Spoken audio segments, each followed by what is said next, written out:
فاسألوا أهل الذكر إن كنتم لا تعلمون. Dengan surganya dibandingkan tali sendalnya, dan seseorang dari kalian lebih dekat dengan nerakanya daripada tali sendalnya sendiri.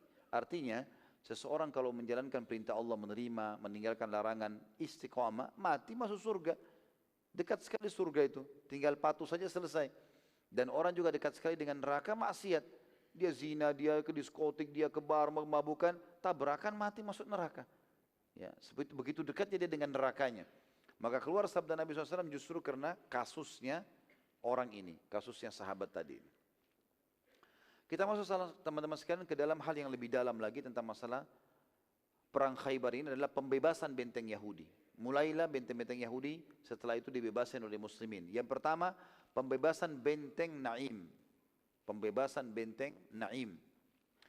Pasukan muslimin lalu mulai mengepung benteng yang pertama Yahudi bernama benteng Naim. Ini pasukan, ini benteng yang pertama dan ini benteng yang muslimin berada di depannya pas. Peperangan terus saja berlanjut sampai 10 hari waktu itu, namun belum ada keberhasilan ditempuh oleh muslimin. Peperangan ini dengan cara saling melempar anak panah saja, juga beberapa muslimin berusaha memanjati benteng Yahudi tapi belum berhasil. Pada hari ke-11-nya keluarlah dari dalam benteng kesatria Yahudi yang bernama Marhab tadi, menantang muslimin duel, ia melantungkan syair. Sungguh benteng Khaybar telah mengetahui siapa aku, seorang kesatria yang tangguh dan tidak terkalahkan, lalu dia sebutkan syairnya panjang. Orang-orang Yahudi masih menyimpan syair-syairnya ini. Muslimin kebanyakan tidak menulis syair ini, tapi ada di antara ahli sejarah kita yang menukil. Intinya dia memuji-muji Khaybar, dia memuji otot-ototnya, dia memuji kekuatan dia, keterampilan perangnya, dan seterusnya. Melihat tantangan tersebut, keluarlah dari pasukan muslimin Ali bin Abi Thalib radhiyallahu anhu. Namun ia ditahan oleh Muhammad bin Maslamah. Radhiyallahu anhu, Muhammad bin Maslamah berkata, jangan hai Ali, berikan izin aku yang membunuhnya, aku yang hadapi Marhab. Karena dia telah membunuh saudaraku, adikku, Mahmud bin Maslamah, tadi yang dipukul kepalanya oleh Marhab. Maka aku yang akan melawannya. Melihat kejadian tersebut, Ali mengatakan, baiklah, silahkan. Terjadilah duel yang luar biasa, sampai seluruh pasukan baik muslimin juga Yahudi tercengang dengan duel mereka berdua. Saling serang, saling tangkis, sampai keduanya berada di antara pohon-pohon. Karena serangan demi serangan yang sangat dahsyat, akhirnya membuat hampir semua ranting pohon yang berada di sekitar mereka terpotong, gitu kan. Termasuk juga ada pohon-pohon kurma yang sempat tumbang kena tebasan pedang mereka. Tentu pohon kurma susah untuk ditebas sama pedang. Ya, kita sekarang aja kalau potong pohon kelapa nggak mungkin pakai pedang, gitu kan. Harusnya pakai gergaji yang besar atau pakai mesin. Tapi bagaimana dahsyatnya perang duel antara Muhammad bin Maslamah, dan teman-teman perlu tahu Muhammad bin Maslamah ini sahabat Nabi yang sangat mahir menggunakan pedang dan terkenal dengan kekuatannya. Muhammad bin Maslamah terkenal dengan ahli perangnya. Maka teruslah mereka duel sampai terjadi hal tersebut. Pada saat itulah Muhammad bin Maslamah, waktu sudah lagi dahsyatnya mereka menebas satu sama yang lain, sembunyi di antara pohon, akhirnya jatuhlah pohon kurma, dan sempat ada satu pohon kurma yang jatuh ke arah Marhab. Yang berarti yang menebangnya sebenarnya adalah Muhammad bin Maslamah. Waktu itu sempat mengenainya, dan pada saat kejadian Marhab lagi menghindar dari pohon tersebut, maka pada saat itu Muhammad bin Maslamah berhasil menebas kaki Marhab dan memutuskannya. Ya. Jadi disebutkan kaki kanan atau kaki kiri, dan Marhab waktu itu kesakitan, teriak-teriak. Ya. Sambil berkata, bunuhlah aku. Muhammad bin Maslamah mengatakan tidak. Merasakan ini. Lalu Muhammad memotong kakinya yang satu lagi. Jadi dua-duanya, gitu kan, ditebas oleh Muhammad bin Maslamah. Marhab berkata, bunuhlah aku. Muhammad mengatakan tidak, rasakan kematian. Ya. Biar kau rasakan sakitnya. Lalu Muhammad bin Maslamah membiarkan. Kakinya tertebas dua-dua, darahnya keluar terus. Ini pasti mati. Tapi melalui proses penyiksaan, gitu kan. Susah sekali. Melihat kejadian tersebut, tanpa menunggu Ali bin Abi Thalib mendatangi Marhab, dan Ali membunuhnya. Ali menusuknya. Kemudian Ali mengambil semua perlengkapan perangnya sebagai harta rampasan perang. Ali lalu berkata kepada Nabi SAW, ya Rasulullah, akulah yang telah membunuhnya. Tadi si Muhammad Maslamah biarin dia. Saya membunuh sekarang, berarti ini hak saya nih. Kan orang kalau duel, semua yang dimiliki oleh musuh tersebut jadi hak orang yang mengalahkannya. Maka melihat kejadian tersebut, Muhammad mengatakan, ya Rasulullah, akulah yang telah membunuhnya. Aku meninggalkannya dalam keadaan menunggu kematian. Maka Nabi SAW mengatakan, iya benar wahai Ali, Muhammad lah yang memilikinya. Maka dikembalikanlah perlengkapan perang marhab kepada Muhammad bin Maslamah. Dan keluar juga sebuah hukum syar'i di sini. Kalau seandainya seseorang sudah duel dengan orang tertentu dan saudara yang muslim melihat itu terjadi, dan ternyata memang musuh sudah nyata-nyata menuju kepada kematian, mungkin tertusuk punggungnya, mungkin terkena kepalanya, mungkin segala macam, walaupun musuh sempat melarikan diri dan mati, maka nanti yang memiliki hak ghanimah dari orang itu adalah orang yang membunuhnya. Artinya orang yang menjadi penyebab dia mati, walaupun nanti ada muslim yang lain yang datang mungkin menyempurnakan pembunuhan tersebut. Juga pelajaran lain teman-teman sekalian, bagi seorang kafir, khusus ini ya, kafir yang memang menyiksa muslim, khusus itu saja, maka pada saat dia lagi proses dibunuh pun itu boleh disiksa. Namanya ta'zir dalam agama kita, hukum ta'zir namanya. Kenapa di sini Muhammad bin Maslamah diizinkan Nabi SAW, tidak ditegur waktu dia tebas kakinya marhab? Kenapa enggak seperti umumnya hukum jihad? Hukum jihad umum kan dia harusnya tidak boleh menyakiti. Kata Nabi SAW, kalau kalian bunuh-bunuhlah dengan cara yang baik, tusuk mati selesai, enggak boleh ada mutilasi kan gitu. Tapi kenapa di sini Nabi SAW biarkan? Karena marhab telah berbuat curang. Tadi kan dia membunuh Mahmud dengan cara memukul kepalanya dengan batu, menyakiti. Dan di sini dalam beberapa riwayat dikatakan Mahmud sempat jalan dalam kondisi kepalanya keluar darah, dia sempoyongan sampai karena luar biasa lukanya sampai dia tiba di kemah muslimin, dia meninggal dunia. Maka Nabi SAW mengizinkan di sini. Ya, ini termasuk hukum syar'i yang lainnya. Keluar lagi teman-teman sekalian, seseorang ya dari kesatria Yahudi, saudaranya marhab tadi, kakaknya dia bernama Harith. Ya. Harith ini lalu kemudian menantang lagi muslimin. Keluarlah Abu Dujana, Syammah radhiyallahu anhu, yang terkenal juga dengan kemudian lalu kemudian duel dengan Harith. Dalam beberapa gerakan saja Abu Dujana berhasil membunuhnya. Keluar saudara ketiganya marhab, namanya Yasir. Ini tiga-tiganya kesatria Yahudi. Yasir keluar dan kemudian dihadapi oleh Zubair bin Awam radhiyallahu anhum. Perlu diceritakan sedikit tentang masalah Yasir. Yasir agak berbeda dengan kesatria yang lain. Beda dengan kakaknya Harith dan Marhab. Yasir ini teman-teman tinggi sekali badannya. Saking tingginya, dia waktu berdiri, dia waktu keluar, dia berdiri dekat pohon kurma sama tingginya pohon kurma.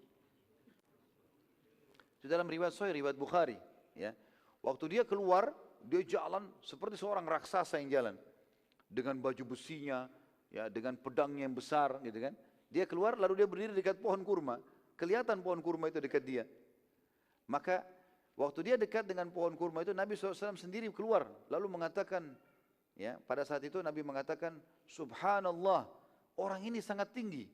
Apakah tingginya mencapai 5 hasta? 5 hasta itu 5 siku. Ini kan kurang lebih setengah meter ya. Berarti 2,5 meter. Kata Nabi SAW, apakah tingginya mencapai 5 hasta? Kata para sahabat, lebih tinggi ya Rasulullah.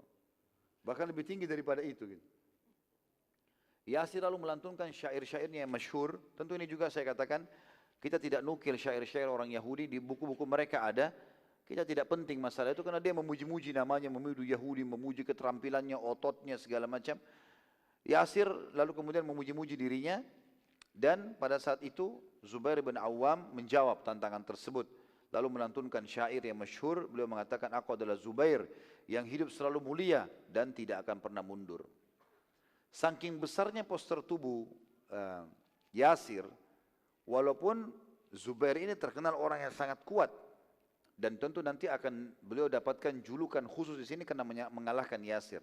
Sofia binti Abdul Muttalib, kalau teman-teman masih ingat ini, di perang Ahzab yang membunuh mata-mata Yahudi yang akan masuk ke benteng muslimin yang ada wanita dan anak-anak adalah Sofia, tante Nabi SAW.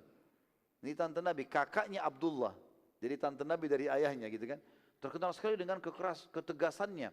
Sampai waktu kecil Zubair bin Awam ini dia suka bawa jalan ke tempat-tempat gelap. Kalau Zubair nangis dibiarin sama dia. Lalu kemudian ditanya oleh sukunya, kenapa Sofia kau buat seperti ini? Dia bilang biar dia jadi pemberani. Dan memang Zubair radhiyallahu anhu terkenal dengan keberanian luar biasa.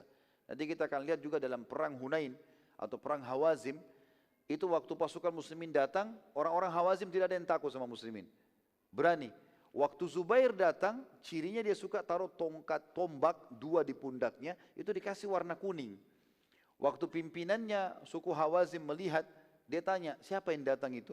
yang memiliki tombak kuning, kata mereka Zubair bin Awam. Kata pimpinannya Hawazim, tinggalkan muslimin kalau gitu. Takut sama satu orang itu, karena luar biasa beraninya, gitu kan. Salah satu cirinya dia paling suka, Zubair paling suka ini kalau musuh lagi berhadapan sama muslimin, maka dia tunggu muslimin di belakang, dia di depan musuh. Jadi ini pasukan musuh, dia di depannya sambil melihat muka-muka mereka. Begitu takbir dia serang sendirian, duluan. Dia tembus sampai ke belakang, sudah jebol sampai ke belakang, dia berhasil, dia kembali lagi. Bawa ghanimah, bawa kuda, bawa apa gitu. Jadi nggak ada yang berani sama dia. Gitu. Luar biasa beraninya. Tapi walaupun keberanian begitu, Sofia radhiyallahu anha, ibunya sempat mendatangi Nabi SAW mengatakan, ya Rasulullah, walaupun anakku pemberani, aku khawatir orang ini membunuh anakku. Artinya luar biasa besarnya. Dikatakan dalam sebuah riwayat, dalam beberapa asar menyebutkan, waktu Zubair berdiri, Zubair hanya sampai di perutnya, atau dekat dengan dadanya si Yasir. Gitu kan? Jadi orangnya 2,5 meter, gimana? Seperti tembok ini mungkin. Jadi luar biasa tingginya. Maka kata Nabi SAW, tidak usah khawatir. Sesungguhnya setiap Nabi memiliki pembela. Dan pembelaku adalah Zubair. Allah akan berikan dia kemenangan. Gitu kan. Maka akhirnya pada saat itu pun, tentu ada riwayat yang menyebutkan, tidak tersebutkan hadis ini kecuali setelah Zubair membunuh Yasir. Maka Nabi SAW mengatakan tidak usah khawatir hai Sofia. Karena anakmu yang akan membunuh dia insya Allah. Maka terjadilah perang tanding yang sangat sengit dan perang tanding ini lebih sengit daripada peperangan tadi sebelumnya, gitu kan? Sampai-sampai dikatakan debu berterbangan di sana sini, gitu kan? Dan tidak terlihat lagi mana Zubair dan mana Yasir karena banyaknya debu yang tersebar sana sini. Dan Yasir ini setiap kali menghantamkan pedangnya ke arah Zubair dan Zubair berhasil menghindar, pasti pedangnya itu melengket di tanah yang sudah dipukul karena kerasnya. Dan kalau dihantamkan ke batu maka akan hancur batu itu. Terus saja terjadi duel tersebut dan Zubair bin Awam memiliki satu strategi yang unik di sini. Dia tahu musuhnya besar dan kuat, maka dia tidak pernah menangkis. Dia membiarkan saja musuhnya terus ya, melakukan serangan-serangan, dia cuma menghindar. Sampai dia melihat kekuatan Yasir sudah berkurang. Karena setiap pukulannya serang, ingin membunuh. Jadi seringkali pedangnya pun terhantam ke batu, hancur. Dan melengket, waktu mau dicabut pun Zubair biarkan, gak diganggu. Dibiarin, dicabut sama dia. Diserang lagi, terus begitu. Dan Zubair terus saja melakukan hal tersebut, sampai setelah dia melihat ternyata keletihan mulai terlihat pada diri Yasir, maka Zubair pun berdiri pas, ya, bertepatan di hadapan Yasir. Kemudian dia melemparkan tombaknya berada di antara dua matanya Yasir. Padahal sudah lemah, ya, sudah merasa lega, agak lemah, kemudian Zubair berdiri lalu menombak di antara dua matanya. Dan tombak Zubair tembus ke kepala belakangnya. Maka pada saat itu pun Zubair takbir dan Nabi SAW takbir. Lalu beliau bersabda, sesungguhnya setiap Nabi memiliki pembela atau penjaga khusus, kalau kita bodyguard, gitu kan. Dan penjagaku adalah Zubair.